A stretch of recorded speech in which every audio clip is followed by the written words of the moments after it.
Alright, are we recording on both ends this time? Because I just recorded this entire video without recording anything on the camera. It was all voice, which is fine, but I bought a $600 DSLR. I'm going to use the $600 DSLR. Anyway, welcome back to another channel on the...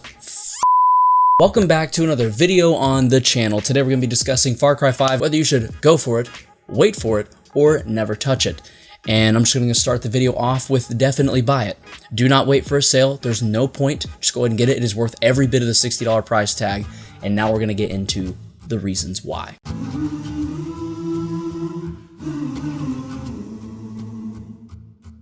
See the non-believers by the path, non-believers by the path, non-believers by the path. Jacob's gonna come and set those sinners free. You can sing all through the night. The sky is the limit. Reach to the morning light. Some cannot tell wrong from right.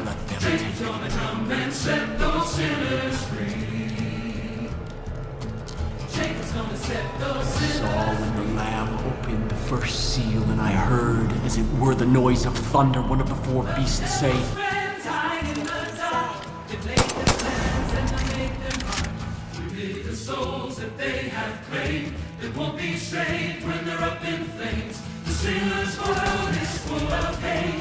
So many lies that you can't keep straight. But when they finally meet their fate, there's no wait and see. There's just see and wait.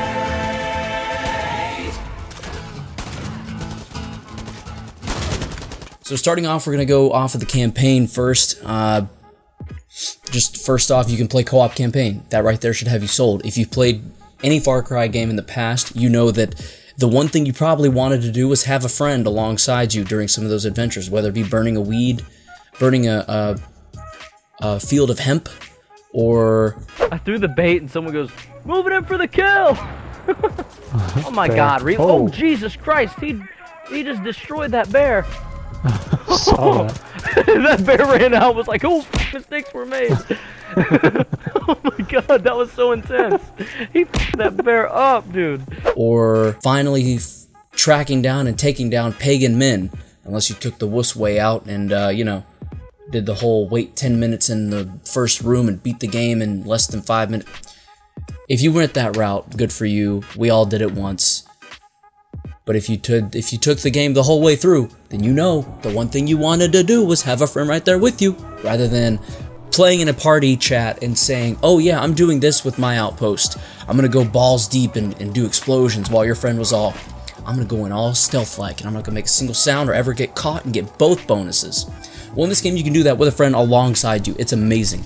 I've been playing co-op campaign since the moment the game allows you to. I have yet to play solo other than the first moments of the game, which is fine. I have no reason to be against that. I've played the game, I think, a tad solo, but it wasn't the campaign. It was just simply exploring the world. And that right there is a lot of fun because there's hunting, there's fishing, there's driving. It's kind of like a GTA in a sense, because it's Montana. So if you live in the States, you're going to be familiar with it. If you live in the UK, it's going to be a fun little retrospective view on the US. That's a little extreme, a little accurate, admittedly, but it's not all bad. It's a really good, really fun time. It's the best game in the Far Cry series thus far. I feel like I can personally say for myself, after having played it for a week, playing Far Cry 4, Far Cry Primal. Far Cry 3 I haven't really gotten my hands on yet, but I'm looking forward to because I got the season pass, so I can do that now once I beat Far Cry 5, which I'm really looking forward to because there's that iconic moment of burning the field, and there's Voss, one of the greatest big bads, so to speak, in video games. As far as I don't know, I guess he's like the Joker, Heath Ledger's Joker, but for video games, if that makes sense. He's got the character, he's got the charisma, but he's also like super evil and scary. Moving on to the arcade section of things. With the arcade, I actually just got to play it tonight for the first time.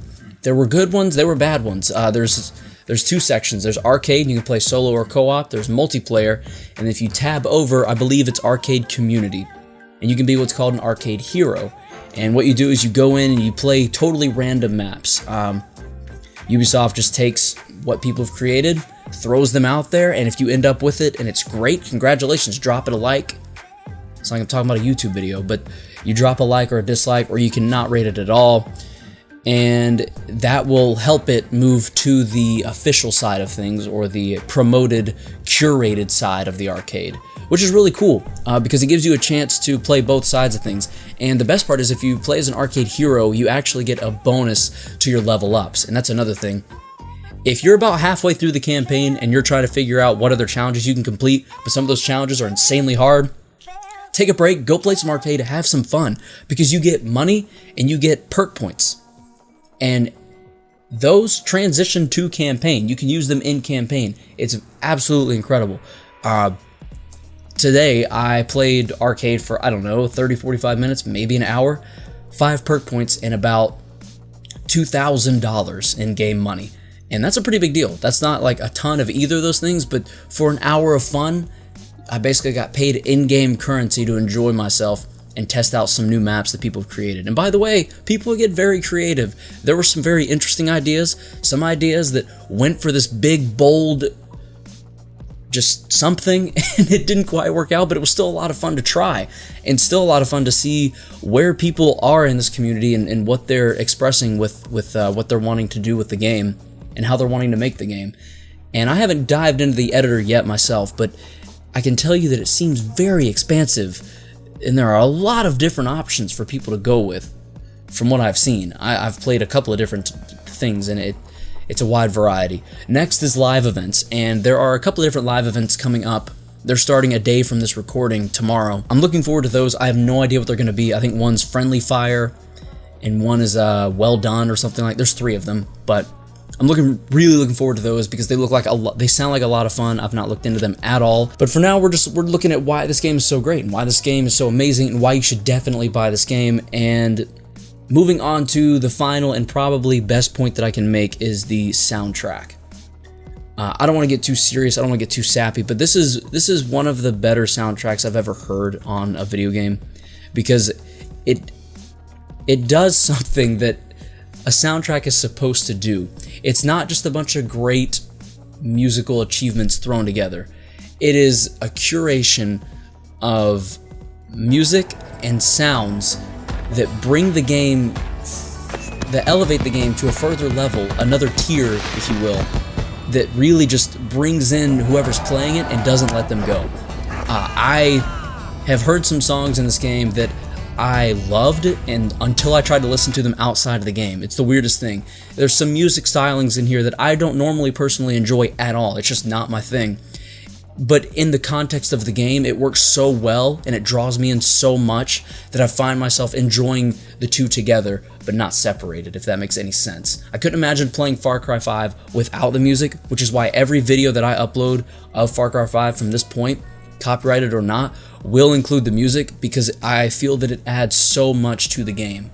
Ubisoft, honestly, you've done an amazing thing with the soundtrack. It's absolutely beautiful, and it's been curated, I don't want to say to perfection, but it does a really good job.